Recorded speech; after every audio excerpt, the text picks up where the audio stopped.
عالیہ نے اسے اوپر سے نیچے تک دیکھتے ہوئے کہا، جیسے کہنا چاہ رہا ہو، کیا واقعی مجھے تمہارے پیسے کی ضرورت ہوگی؟ تم میری مدد کرنے کے لیے تیار ہو، مگر کیونکہ تم سردار کے دوست ہو پھر میری مدد کیوں کرو گے؟ آفاق نے حیرت سے پوچھا۔ کیونکہ میں نہیں چاہتا وہ اور تم ایک ساتھ رہو، بلکہ یہ کہنا ٹھیک ہوگا کہ میں کسی بھی لڑکی کو سردار کے ساتھ نہیں رہنے دینا چاہتا، اور یہاں تو وہ تمہارے لیے احساس ہو رہا ہے جو نہایت قابل قبول ہے، اس نے سرد لہجے میں کہا۔ یہ سردار کے لیے نہایت فکر مند ہے، مگر ایسی فکر کہ لڑکیوں کو دور کر دینا، بھلا یہ کیسا پیار ہوا؟ کہیں یہ وہ تو نہیں؟ اس سے آگے آفاق سوچنا بھی نہیں چاہتی تھی۔ اس نے جلدی سے اپنا سر جھٹکا۔ اس کے آگے گھر کے آگے پہنچ کر عالیہ نے اسے فروٹ کے شاپ پر پکڑائے۔ یہ تو میرے گھر کا راستہ بھی جانتا ہے، آفاق نے دل میں سوچا۔ جب تمہارا ذہن بنے تو مجھے بتانا، میں تمہاری مدد کے لیے تیار رہوں گا۔ یہ کہتے ہی وہاں سے جا چکا تھا۔ صبح جب وہ یونیورسٹی جانے کے لیے باہر نکلی تو تھوڑی دور عالیان اپنی گاڑی میں بیٹھا اسی کا انتظار کر رہا تھا۔ آؤ بیٹھو، میں تمہیں چھوڑ دیتا ہوں۔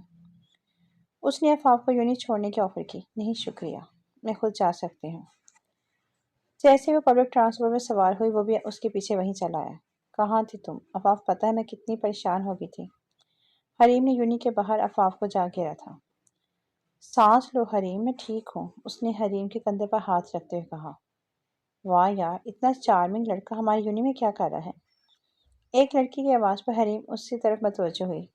تو تم تو اس دن والی عالیان شاہ ہو جس نے آفاق سے بدتمیزی کی تھی۔ تم یہاں کیا کر رہے ہو؟ حریم نے آفاق کے پیچھے عالیان کو دیکھا تو کڑے تیونے سے پوچھا۔ اس پر مت برسو، یہ اس دن میرے ساتھ تھی اور اس کی فون کی چارجنگ ڈیڈ تھی، اس لیے تمہیں کال نہیں کر پائی۔ عالیہ نے آفاق کی سائڈ لی۔ کیا یہ شخص نہیں چاہتا تھا کہ آفاق کو سردار الگ ہو جائے، تو پھر یہ خود آفاق کے ساتھ کیوں ہے؟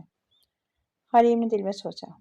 اس دن مجھے لگا تھا کہ سردار آفاق ریلیشن شپ میں ہے، اس لیے میں تھوڑا پاگل ہو گیا تھا، کیونکہ میں آفاق سے پیار کرتا ہوں تو مجھے برا لگا تھا۔ عالیہ نے سر کھجاتے کہا تو ان دونوں کے منہ حیرت سے کھل گئے۔ کیا کہا تم نے؟ حریم نے چیخ کر کہا۔ مذاق کر رہا ہے وہ حریم، آفاق نے عالیہ کو گھوڑیوں سے نوازتے ہوئے کہا۔ اب تم جاؤ عالیہ، میرا پیچھا مت کرنا، آفاق نے دانت پیستے کہا۔ کیا تم میرے ساتھ ناشتہ نہیں کرو گے؟ میں نے کل رات کچھ نہیں کھایا، کیا تم جلدی میں یا تم سردار کا انتظار کر رہی ہو؟ عالیہ نے معصومیت کی حدیں پھلانگتے کہا۔ آؤ میں چلتی ہوں تمہارے ساتھ، آفاق نے دانت کچکچاتے کہا۔ حریم کیا تب تک تم میری بکس لے آؤ گی؟ کیوں نہیں، تم اس ہینڈسم لڑکی کو بھوکا مت رکھنا یار، اس نے وہاں سے بھاگتے کہا تو اس کو گھور کر رہ گئی۔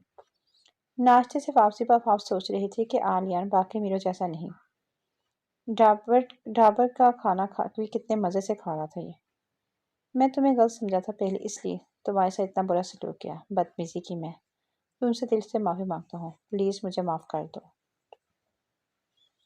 عالیہ نے پینٹ کی جیبوں میں ہاتھ ڈالتے اس کے ساتھ چلتے ہوئے کہا۔ اگر تمہیں لگے کہ سردار تمہیں تنگ کر رہا ہے تو میرے پاس آنا، میں تمہاری مدد کروں گا، اس نے خلوص سے کہا تو اسے دیکھتے سوچنے لگی۔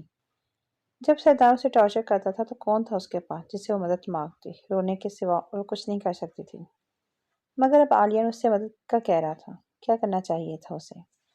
تم میری مدد نہیں کر سکتے، ویسے میں نے تمہیں دل سے معاف کیا، لیکن اب میرے پیچھے مت آنا، یہ کہتے وہاں سے جا چکی تھی۔ لیکن مجھے لگتا ہے کہ ہم دوبارہ ضرور ملیں گے، اس نے آفاق کی پشت کو دیکھتے ہوئے سوچا۔